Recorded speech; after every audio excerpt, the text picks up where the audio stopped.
Assalamualaikum warahmatullahi wabarakatuh.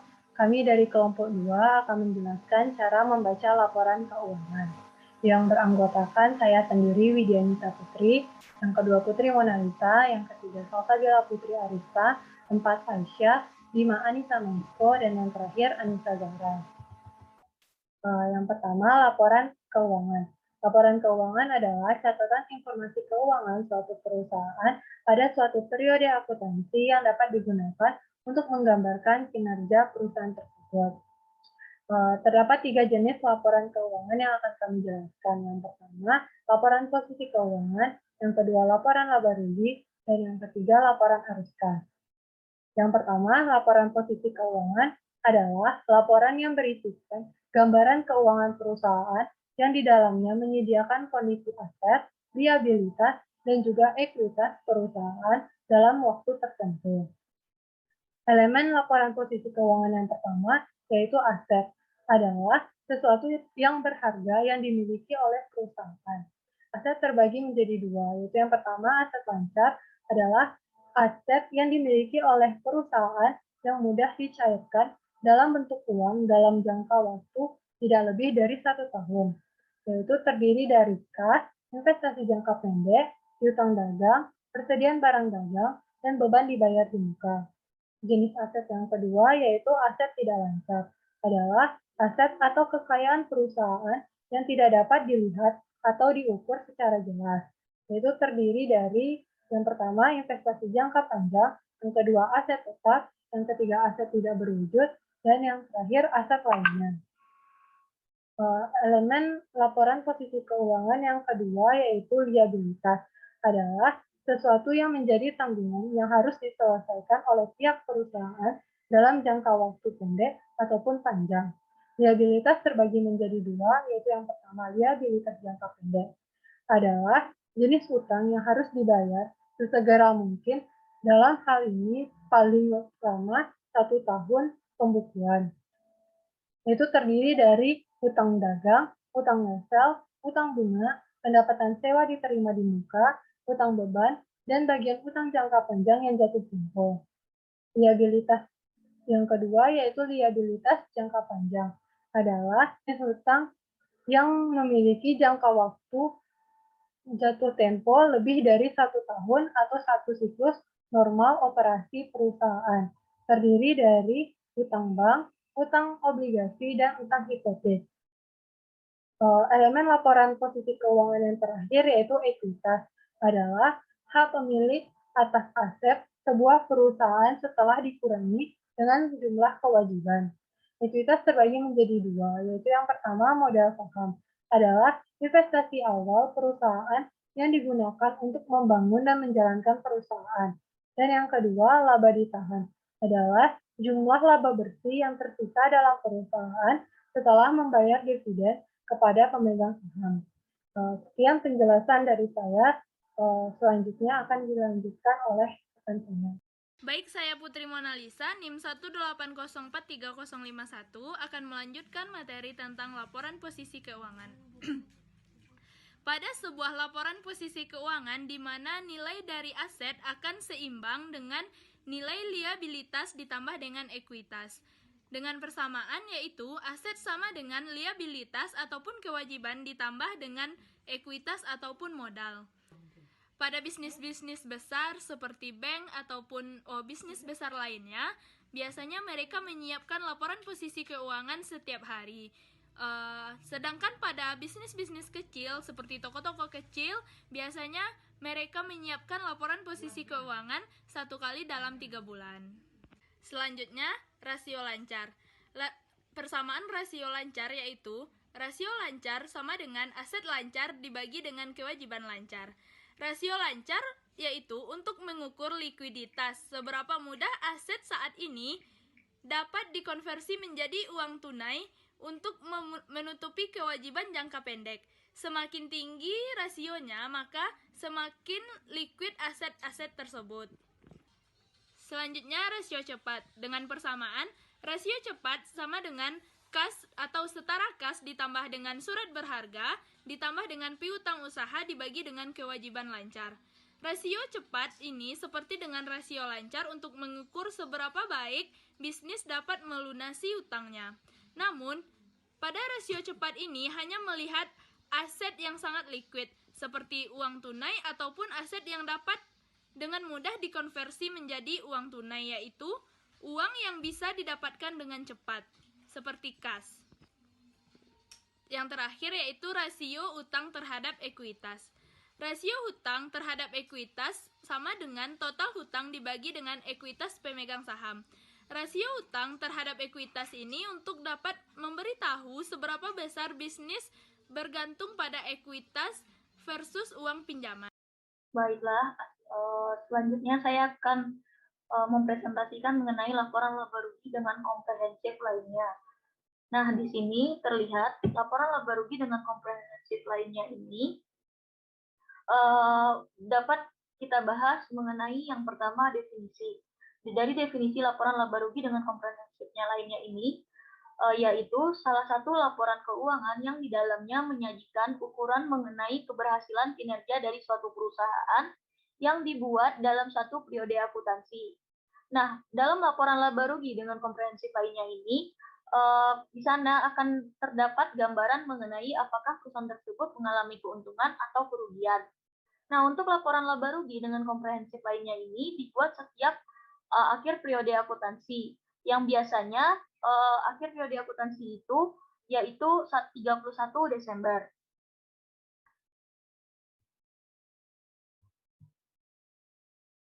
Nah, selanjutnya yaitu mengenai keterbatasan dari laporan laba rugi dengan komprehensif lainnya.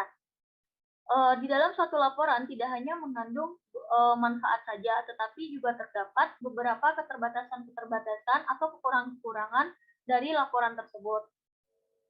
Nah, untuk keterbatasan dari laporan laba rugi komprehensif lainnya ini, yang pertama, penghasilan atau beban yang tidak dapat diukur dengan andal tidak dapat dimasukkan ke dalam laporan laba rugi komprehensif. Karena menurut SAK mencaratkan bahwa penghasilan atau beban dapat diukur dengan hanya boleh dimasukkan ke dalam laporan laba rugi dengan komprehensif lainnya jika laporan tersebut bisa diukur dengan handal. Nah, jika terdapat transaksi yang mempengaruhi laporan laba rugi dengan komprehensif namun tidak dapat diukur pengaruhnya secara andal, maka tidak boleh dimasukkan ke dalam laporan laba rugi komprehensif. Nah, selanjutnya yaitu laba yang dilaporkan dipengaruhi oleh metode akuntansi yang digunakan. Nah, menurut SAK, setiap perusahaan diperkenankan untuk memilih dasar alokasi atau metode untuk menyusunkan aset tetap. Jika suatu perusahaan memilih menggunakan metode garis lurus, sedangkan perusahaan lain memilih menggunakan metode saldo menurun atau saldo menurun, dan jika hal lain dianggap sama, maka laba kedua perusahaan ini akan menghasilkan laba yang berbeda. Yang ketiga yaitu pengukuran penghasilan dan beban membutuhkan pertimbangan atau judgement dari manajemen. Maksudnya di sini, beberapa hal yang melibatkan beberapa pertimbangan manajemen, misalnya ada sebuah aset tetap yang disusutkan oleh perusahaan, contohnya gedung. Perusahaan memilih menyusutkan selama 20 tahun, namun ada juga yang menyusutkan selama 15 tahun untuk aset sejenis. Begitu juga dengan pertimbangan dalam mengestimasi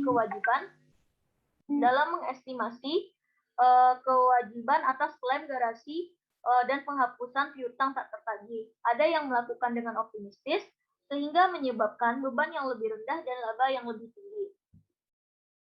Nah, selanjutnya untuk laporan laba rugi dan penghasilan komprehensif lain dapat dibagi menjadi dua. Perusahaan bisa menyajikan yang pertama disajikan dalam bentuk satu laporan atau tunggal, yang kedua disajikan dalam bentuk dua laporan atau tunggal. Nah, untuk laporan laba rugi dan penghasilan komprehensif lain yang disajikan dalam bentuk satu laporan atau tunggal, berikut ini contohnya. Nah, di sini penyajian laporan laba rugi dan penghasilan komprehensif lain yang disajikan dalam bentuk tunggal, maksudnya laporan laba rugi yaitu dari pendapatan sampai laba tahun berjalan digabung dengan pendapatan komprehensif lainnya. Sehingga hanya ada satu laporan laba rugi saja. Nah, selanjutnya untuk laporan yang disajikan dalam bentuk dua laporan ini akan dibahas oleh penyaji yang berikutnya. Nah, di dalam laporan laba rugi ini harus memuat beberapa unsur. Yang pertama, untuk penulisan kepalanya. Di sini harus memuat yang pertama yaitu nama perusahaan, sebagai contoh yaitu PT Transparan. Yang kedua, adanya nama laporan. Nama laporan di sini maksudnya laporan laba rugi komprehensif lainnya. Yang ketiga yaitu adanya periode waktu untuk tahun yang berakhir pada 31 Desember XX. Untuk laporan laba rugi dan penghasilan komprehensif lain, periode waktunya yaitu untuk tahun yang berakhir pada 31 Desember pada 31 Desember. Nah, dalam PSAK 1 revisi 2009, penyajian laporan keuangan diatur mengenai pos minimum yang harus disajikan dalam laporan laba rugi komprehensif berbentuk tunggal, yaitu yang pertama adanya pendapatan atau revenue, yang kedua biaya keuangan, yang ketiga bagian laba rugi dari entitas asosiasi atau ventura yang dicatat menggunakan metode ekuitas, yang keempat beban pajak, yang kelima jumlah laba rugi setelah pajak dari operasi yang dihentikan dan keuntungan dan kerugian setelah pajak dari pelepasan aset dalam rangka operasi yang dihentikan. Yang keenam laba rugi, yang ketujuh bagian pendapatan komprehensif lain yang diklasifikasikan menurut sifat. Yang kedelapan bagian pendapatan komprehensif lain dari entitas asosiasi dan ventura yang dicatat dengan metode ekuitas. Yang kesembilan total laba rugi komprehensif. Nah, untuk PPT berikutnya yaitu di sini saya hanya akan membahas mengenai laporan laba ruginya saja, sedangkan untuk laporan penghasilan komprehensif lainnya akan dibahas oleh penyaji berikutnya. Nah, di sini terlihat yaitu bagian pertamanya yaitu pendapatan. Nah, pendapatan di sini merupakan kenaikan manfaat ekonomi selama periode akuntansi yang menyebabkan kenaikan aset neto atau ekuitas dalam bentuk penambahan atas pemasukan aset atau penurunan liabilitas yang tidak berasal dari kontribusi pemilik modal. Nah, pada di sini bisa dilihat pendapatan untuk perusahaan manufaktur sendiri, pendapatannya berasal dari penjualan bersih. Nah, penjualan bersih di sini berasal dari penjualan dikurang dengan retur penjualan dikurang dengan diskon penjualan. Nah, untuk penjualan, kapan penjualan diakui? Penjualan diakui ketika sesuai dengan kesepakatan antara penjual dengan pembeli. Nah, kesepakatan ini terbagi dua. Yang pertama yaitu syarat FOB shipping point dan yang kedua syarat FOB destination point. Nah, syarat FOB shipping point ini penjualan atau pembelian diakui ketika barang telah keluar dari gudang penjual. Sedangkan untuk syarat FOB destination point, penjualan atau pembelian diakui ketika barang telah sampai di gudang pembeli. Nah, selanjutnya yaitu beban pokok penjualan atau disebut juga dengan harga pokok penjualan. Nah, untuk beban pokok penjualan ini didapatkan dari persediaan awal ditambah dengan pembelian dikurang dengan persediaan akhir. Nah, biasanya perusahaan juga bisa menggunakan yang namanya metode FIFO atau metode average. Metode FIFO yaitu first in first out, kalau sedangkan metode average yaitu metode rata-rata. Nah, selanjutnya laba bruto. Nah, laba bruto ini didapatkan dari pendapatan dikurang dengan beban pokok penjualan, maka didapatkanlah laba bruto. Nah, selanjutnya yaitu pendapatan lainnya. Untuk pendapatan lainnya ini berasal dari pendapatan yang berasal dari luar usaha. Selanjutnya yaitu biaya distribusi atau beban distribusi, atau bisa juga disebut dengan beban penjualan. Beban distribusi ini berisi informasi tentang beban yang terjadi akibat upaya perusahaan dalam mendapatkan penjualan selama periode laporan. Nah, biasanya pada biaya distribusi ini yang tergolong yaitu beban logistik, beban pengiriman, beban gaji dan komisi tenaga penjualan. Selanjutnya biaya administrasi. Nah, biaya administrasi ini merupakan beban yang berasal dari informasi beban umum dan administrasi selama periode pelaporan. Untuk beban administrasi ini, contohnya gaji dan bonus beban gaji dan bonus personel akunting, beban gaji dan bonus teknologi informasi dan sumber daya manusia. Selanjutnya yaitu beban lain-lain. Nah, beban lain-lain ini merupakan transaksi selama periode laporan yang tidak dapat dikelompokkan ke dalam pendapatan dan beban. Keuntungan dan kerugian dari penjualan aset tetap dan penurunan nilai aset dilaporkan di bagian ini. Selain itu, pendapatan lain seperti pendapatan sewa, pendapatan dividen, dan pendapatan bunga juga dilaporkan di sini. Nah, selanjutnya yaitu beban pendanaan. Nah, beban pendanaan ini merupakan pos terpisah untuk menampung informasi biaya pendanaan perusahaan, seperti contohnya beban bunga. Nah, beban-beban keempat beban ini digabungkan, dijumlahkan, dan nantinya dikurangkan dengan pendapatan lainnya, sehingga didapatkanlah laba atau kerugian sebelum pajak. Sehingga didapatkanlah jumlah beban atau pendapatan. Nah, nantinya selanjutnya yaitu laba sebelum pajak. Nah, laba sebelum pajak ini didapatkan dari laba bruto dikurang dengan pendapatan atau beban lainnya, sehingga didapatkanlah laba sebelum pajak. Selanjutnya, laba sebelum pajak ini dikurangkan dengan beban pajak penghasilan, barulah dapat laba tahun berjalan. Baik, saya Aisyah, NIM 18043053. Di sini saya akan melanjutkan pembahasan mengenai laporan laba rugi komprehensif. Pada tampilan ini dapat dilihat merupakan contoh dari laporan laba rugi komprehensif dalam bentuk tunggal. Saya akan melanjutkan setelah mendapatkan laba tahun berjalan. Setelah mendapatkan laba tahun berjalan, kita dapat mengidentifikasi pendapatan komprehensif lain, di mana pendapatan komprehensif lain ini terdiri dari 4 komponen, yaitu yang pertama, perubahan dalam surplus revaluasi aset tetap dan aset tak berwujud. Yang kedua, keuntungan dan kerugian aktuarial atas program manfaat pasti yang diakui. Yang ketiga, keuntungan dan kerugian yang timbul dari penjabaran laporan keuangan dari entitas asing. Dan yang keempat, bagian efektif dari keuntungan dan kerugian instrumen lindung nilai dalam rangka lindung nilai arus kas. Pada contoh yang tadi, pendapatan komprehensif lainnya kita lihat yaitu seperti kerugian aset keuangan tersedia untuk dijual dan surplus revaluasi aset tetap. Maka diperolehlah pendapatan komprehensif lain tahun berjalan. Untuk mendapatkan total pendapatan komprehensif tahun berjalan, yaitu kita menjumlahkan laba tahun berjalan dengan pendapatan komprehensif tahun berjalan. Selanjutnya yaitu pada bagian kepentingan dan pengendali. Bagian ini menyajikan bagaimana kita mengalokasikan laba tahun berjalan dan laba komprehensif kepada kepemilikan mayoritas perusahaan dan kepemilikan minoritas. Pada contoh yang tadi, kita dapat dilihat di sini pembagiannya, laba tahun berjalan itu diatribusikan kepada yaitu pemilik entitas induk, dan yang kedua kepemilikan dan pengendalian. Dan sedangkan pada laba rugi komprehensif dapat diatribusikan kepada pemilik entitas induk juga dan kepentingan dan pengendali. Selanjutnya itu laba per saham. Laba per saham ini merupakan jumlah laba periode berjalan per lembar saham yang berada, atau kita dapat melihatnya dari dilusian. Laporan selanjutnya itu laporan laba rugi komprehensif juga, hanya saja dalam bentuk yang ganda. Laporan laba rugi komprehensif bentuk ganda ini memiliki 2 laporan, di mana laporan yang pertama itu laporan laba rugi periode berjalan. Di sini dapat kita lihat tampilannya. Pada laporan laba rugi berjalan ini, setelah kita mendapatkan laba tahun berjalan, langsung diperlihatkan kemana alokasi laba tahun berjalan itu.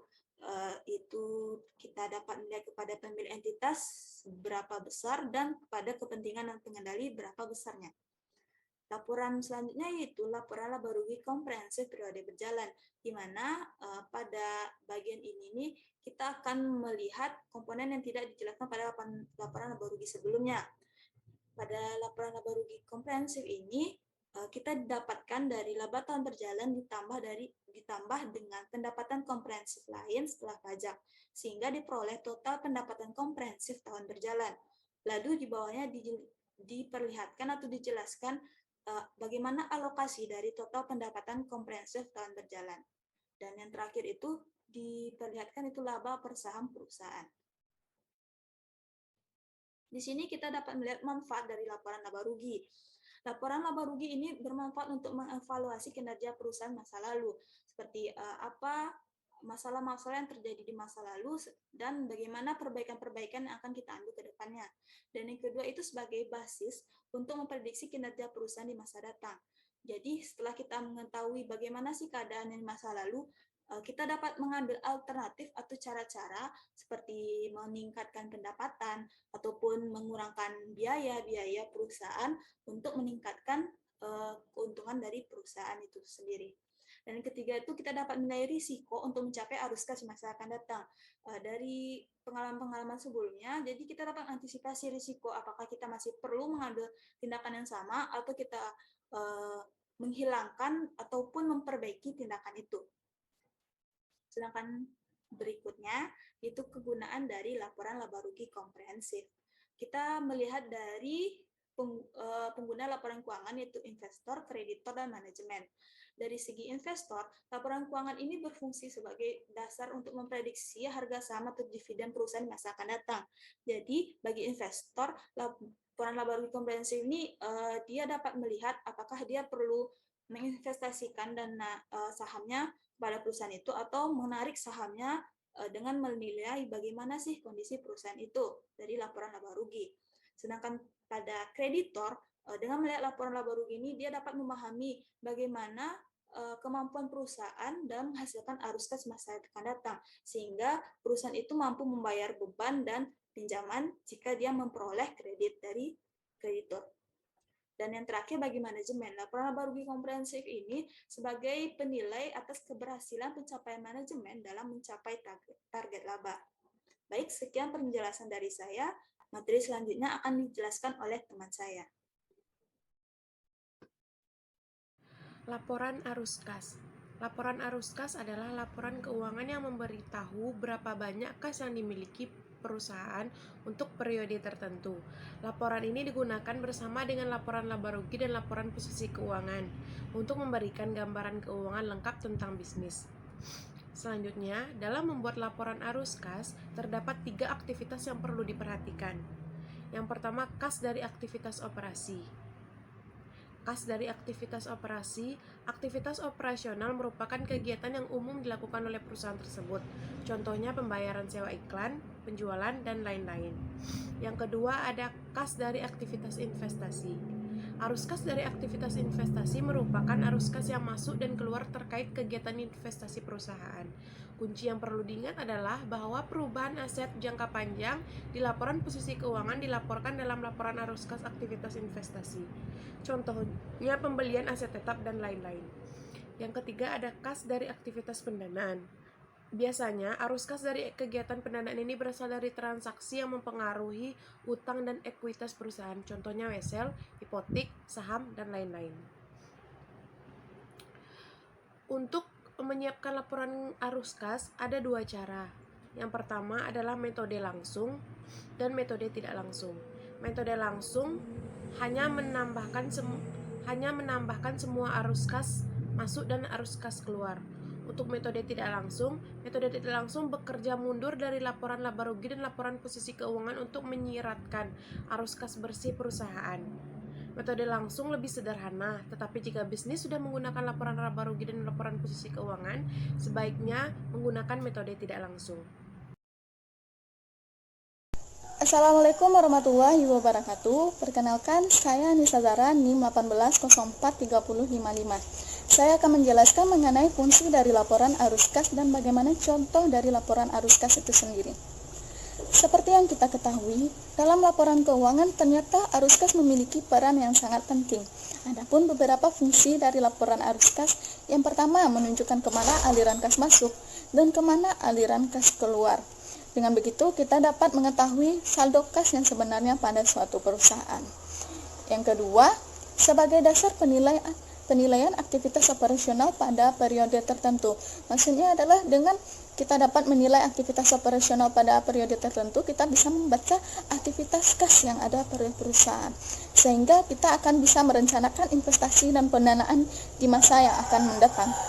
Yang ketiga, dijadikan pembanding kinerja perusahaan dari waktu ke waktu. Yang keempat, memprediksi arus kas di masa depan.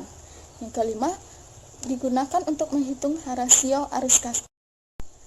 Rasio arus kas sangat penting untuk mengukur kemungkinan perusahaan dalam membayar utang maupun aset tetap dari ketersediaan kas yang ada. Selanjutnya, contoh dari laporan arus kas. Yang pertama, menggunakan metode langsung. Contoh pada yang tertera adalah pada PT Telekomunikasi Indonesia Terbuka dan entitas anaknya. Laporan arus kas konsolidasian. Seperti yang kita lihat bahwa terdapat 3 aktivitas dari laporan arus kas ini. Yang pertama, arus kas dari kegiatan operasi, arus kas dari kegiatan investasi, dan arus kas dari kegiatan pendanaan. Arus kas dari kegiatan operasi seperti penerimaan kas dari pelanggan dan operator lain, penerimaan restitusi pajak, penerimaan pendapatan bunga, pembayaran kas untuk beban, pembayaran kas kepada karyawan, dan berbagai pembayaran dan penerimaan kas dari aktivitas operasional perusahaan. Yang kedua, arus kas dari kegiatan investasi. Arus kas dari kegiatan investasi ini seperti hasil dari penjualan aset tetap dan pendapatan aset keuangan lancar lainnya, penempasan anak perusahaan, klaim asuransi, dan sebagainya yang berkaitan dengan investasi, kegiatan investasi jangka panjang. Yang ketiga yaitu arus kas dari kegiatan pendanaan. Kegiatan pendanaan yaitu pencairan utang bank pinjaman lainnya, penerimaan setoran modal pada entitas perusahaan, pemegang saham, pembayaran utang bank dan pinjaman lainnya, dan sebagainya yang berkaitan dengan pendanaan yang ada dalam perusahaan tersebut. Selanjutnya, contoh laporan arus kas dengan menggunakan metode tidak langsung. Dapat kita lihat pada contoh berikut ini. Dari laporan arus kas dengan metode tidak langsung tersebut, dapat kita ketahui bahwa ternyata dalam arus kas dari aktivitas operasional ada yang namanya addition to cash dan decrease to cash. Pada addition to cash, dalam contoh, penyusutan di dalam pengeluaran untuk bulan tersebut, tetapi penyusutan itu tidak benar-benar mempengaruhi kas, sehingga jumlah pengeluaran untuk penyusutan ditambahkan kembali ke dalam kas, sehingga itu akan menjadi penambah kas untuk di laporan arus kas sebesar $500. Yang kedua, hutang usaha meningkat 5.500. Hutang usaha itu merupakan kewajiban di laporan posisi keuangan, tetapi kas tidak benar-benar dibayarkan untuk biaya tersebut, sehingga kita akan menambahkan kembali kas itu sebesar utang usaha yang meningkat, yaitu sebesar $5.500. Untuk decrease to cash, piutang usaha meningkat sebesar $4.000. Kita ketahui bahwa piutang usaha itu kita menjual tapi uang kasnya itu belum masuk ke dalam kas kita, sehingga kita perlu mengeluarkannya dari laporan arus kas kita. Yang pada contoh, piutang usaha meningkat sebesar $4.000, sehingga kita harus mengeluarkan sebesar jumlah tersebut. Dan dapat kita ketahui bahwa arus kas bersih dari aktivitas operasional bertambah hingga $5.500. Selanjutnya, arus kas dari aktivitas investasi. Di contoh, Greg membeli peralatan sebesar $5.000 selama periode akuntansi. Jadi, ia menghabiskan kas sebesar $5.000 untuk aktivitas investasi. Dan untuk arus kas dari aktivitas pendanaan, Greg tidak mengambil pinjaman baru atau melakukan pembayaran terhadap utang yang ada selama periode akuntansi, sehingga tidak ada arus kas dari aktivitas pendanaan ini. Setelah kita menambahkan atau mengurangkan kas yang perlu yang terjadi pada ketika aktivitas tersebut, maka saldo kas pada akhir periode di contoh adalah sebesar $6.000. Komponen laporan keuangan yang terakhir yaitu catatan atas laporan keuangan. Pengertiannya, menurut PSAK 1 tahun 2015, catatan atas laporan keuangan merupakan bagian dari laporan keuangan yang menyajikan informasi tambahan atas pos-pos pada laporan posisi keuangan atau neraca, laporan laba rugi komprehensif, laporan perubahan ekuitas, dan laporan arus kas. CALK ini dimaksudkan agar laporan keuangan ini tidak dipahami oleh orang tertentu saja, namun dapat dipahami oleh pembaca secara luas. Oleh karena itu, laporan keuangan memungkinkan adanya terjadi kesalahpahaman dalam pembacanya, sehingga diperlukanlah catatan atas laporan keuangan untuk memudahkan pengguna dalam memahami laporan keuangan. Catatan atas laporan keuangan ini terdiri dari yang pertama yaitu gambaran umum perusahaan, seperti pendirian perusahaan, penawaran umum efek, bagaimana struktur perusahaan, dan karyawan direksi, komisaris, serta komite audit, dan penerbitan laporan keuangan. Di sini dijelaskan pada gambaran umum perusahaan. Poin yang kedua yaitu ikhtisar kebijakan akuntansi signifikan, di mana pada poin ini berisikan pernyataan kepatuhan terhadap SAK, dasar pengukuran dan penyusunan laporan keuangan, penggunaan pertimbangan estimasi dan asumsi signifikan oleh manajemen, dan yang terakhir itu kebijakan akuntansi tertentu. Kemudian pada pos pengungkapan atas pos-pos laporan keuangan itu di dalamnya terdapat bagaimana sih penjelasan dari aset, liabilitas, ekuitas, pendapatan dan beban lain-lain maupun pendapatan komprehensif lain. Di sini akan dijabarkan satu-satu bagaimana aset, pembagiannya, dan cara perolehannya maupun pengungkapannya. Dan yang terakhir itu pengungkapan lainnya yang tidak dijelaskan pada pengungkapan sebelumnya. Di sini nih contohnya seperti nilai wajar instrumen keuangan, waran, transaksi non-kas, dan masih banyak lainnya. Nah, berikut ini adalah contoh dari catatan atas laporan keuangan pada perusahaan jasa. Di sini merupakan gambaran umum dari perusahaan itu.